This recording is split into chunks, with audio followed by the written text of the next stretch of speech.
This is the first sunlight this cabin has seen since the 1930s. It's been boarded up for almost 100 years. We had a plan to save this house, but we hadn't touched the building yet. This week, that changes. Hey Rob, what's the trick to this door? That's pine. Ready?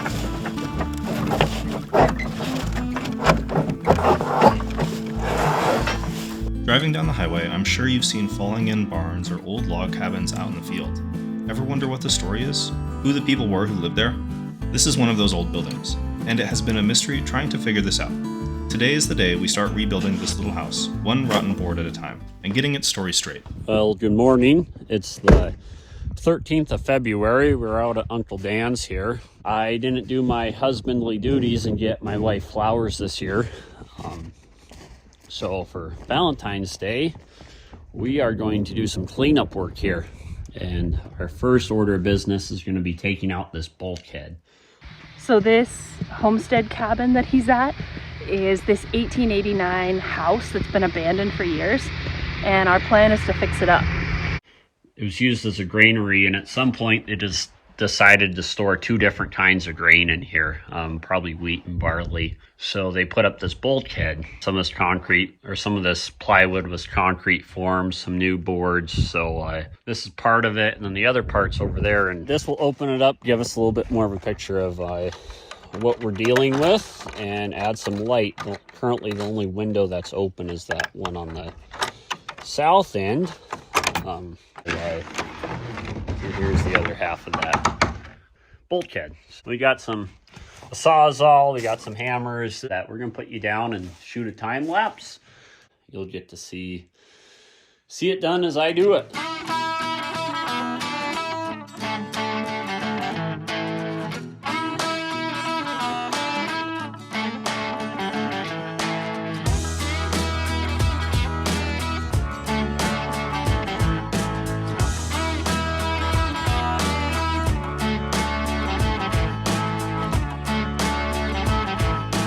Bulkhead tore out. Here's the carnage of it. There's some plywood. There's those couple 2x8s, 2x10s, bunch of little strap. Really opens up the place. We still have this these supporting bolts, these rods that they put in to hold the walls. There's a lot of pressure from the grain pushing out. So I think the next step would be we might try to open up some of these windows, or maybe sweep up the floor, clean up a lot of this. Didn't go too bad. Pretty easy. We took it out how they put it in. That's always nice. You can save some stuff. People have asked us what our plan is when it's done. We met with a BLM archaeologist last week and kind of walked through the house and talked about what are our goals with this? Is it a restoration? Is it a rebuild? Like, what are we hoping is going to happen here? We're going to take this house. We're going to strip it bare of all the rot. We're going to create a period correct rebuild, but not necessarily a restoration.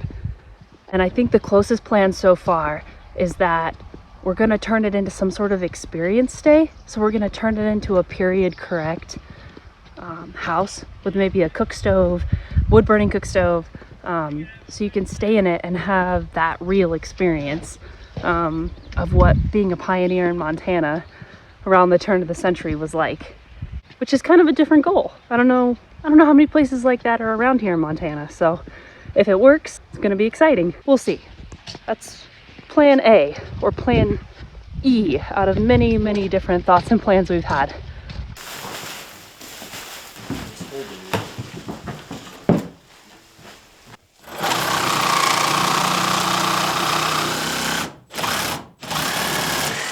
There we go.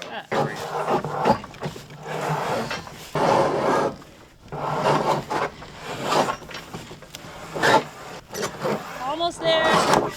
There we go. Sorry. In some ways, this house is so simple, but it's still keeping its secrets. It's like an aircraft carrier.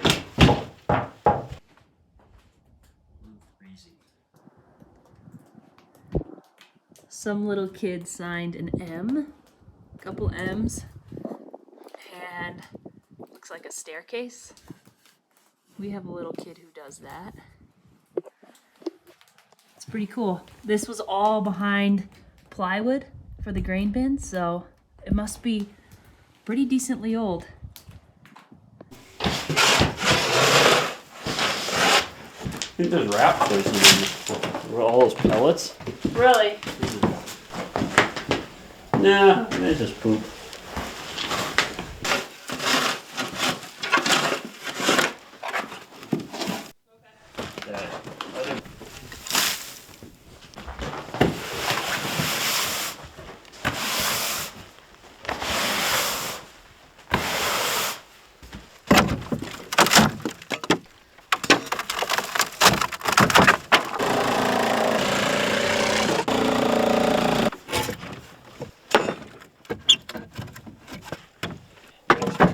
Stupid, like a two It is button. a Carhartt like every other Carhartt except it has 2 buttons on it. Yeah, and I won't wear it.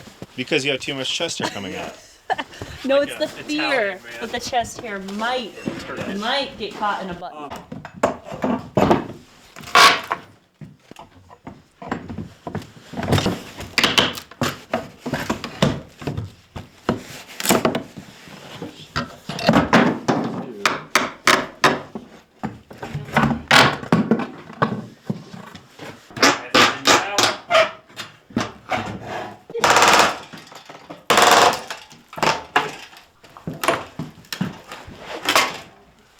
Oh, that's cool. There's still the window trim.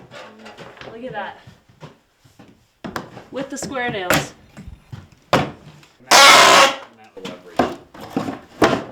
Whoa, wait. These are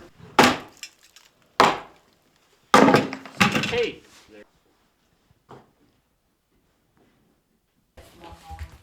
Oh, it's charging. So why is it so blinking at me? It's charging. So I thought there was another window in that wall.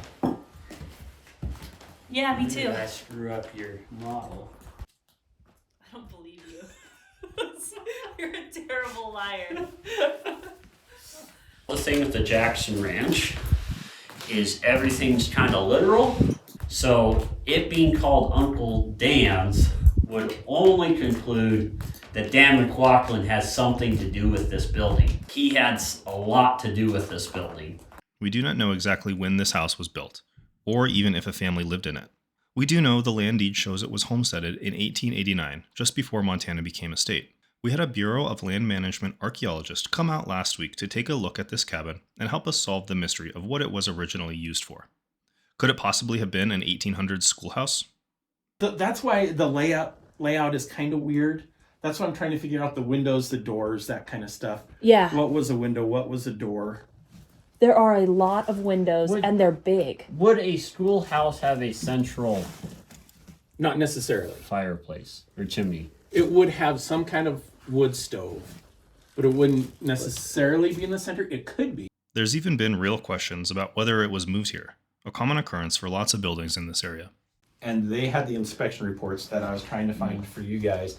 And they had the improvements, and they had the investigations, the inspections, and they found that some homesteads were moved back and forth from one claim to the next claim. Right. And so there was fraud involved. Yeah, Yeah. So it was during the year.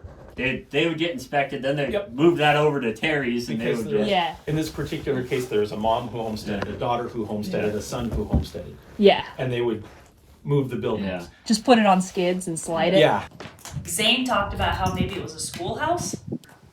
Could it have been? So the thing with the Jackson Ranch is everything's kind of literal.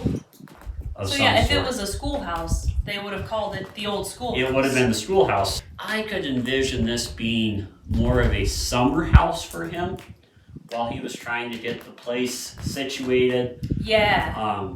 Because by the time we know he homesteaded it, which was 1889, what, summer? Yep. Summer of 1889, we know he was married and had at least 2, maybe 3 kids. Yeah. So I can't picture, and he eventually had 6 kids. Yeah. So I can't picture this being their family home. Thing is settled, so that, I mean, everything has settled. So we're missing some foundation. Yeah.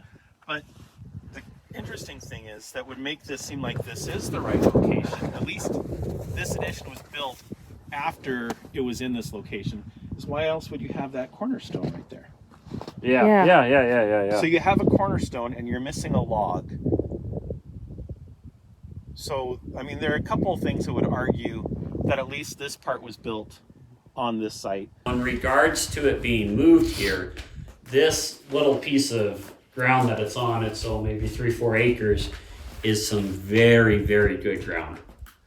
And for as far as farming. Yeah. And why somebody would put it there at a later date just to put grain in it. I never really thought about that. So yeah, it's not where you'd want a grain bin if you were picking places to put a grain bin. Have you looked at the top of the rafters? No, that's precariously. Oh, to see if there was like a floor on it? Interesting. That's where I'm just trying to think, is there a pad? There's nothing up here. So there was no floor that was nailed down. So if it wasn't moved here, that means that probably in the 1880s, 1890s, we can be pretty sure it was built on site here. I mean, there's some certainties that we can say about it. The certain thing is there was a ceiling in this. Yeah, there was a ceiling, and but like Zane climbed up into the rafters and there's no attic floor. So that means they didn't store food up there, kids didn't sleep up there. And the fact that it's all milled lumber would also kind of fit the fact that we have newspaper clippings from the 1880s of them owning a sawmill together. Yeah. I mean, it's like the ice cream analogy, don't get high on your own supply. Right. But you could, I'm sure, sneak some boards out and build a place. So Dan McLaughlin worked with my great-great-grandfather sawmilling. They met in Bozeman in the 1880s and came up here together. It was a tight-knit family. It wasn't just a neighbor that they didn't know that they bought out. Eventually, history was forgotten. It's interesting when you start to think about it. And unfortunately, all our go-to resources, grandparents, are gone. So that adds to the mystery of it.